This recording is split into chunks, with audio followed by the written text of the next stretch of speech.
The advent of stem cell technologies promises to change the face of medicine. Professor Yamanaka got his Nobel Prize for his work on stem cells.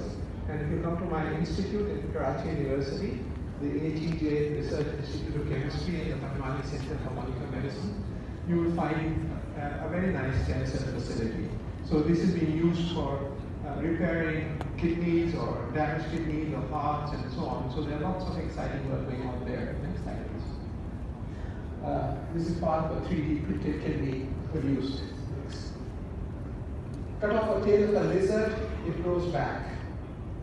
Cut off the hand of a person, it doesn't grow back. Why not? Well, they just discovered that there are certain tiny microRNA switches which are present in lizards, which are activated and allow the organs to grow back.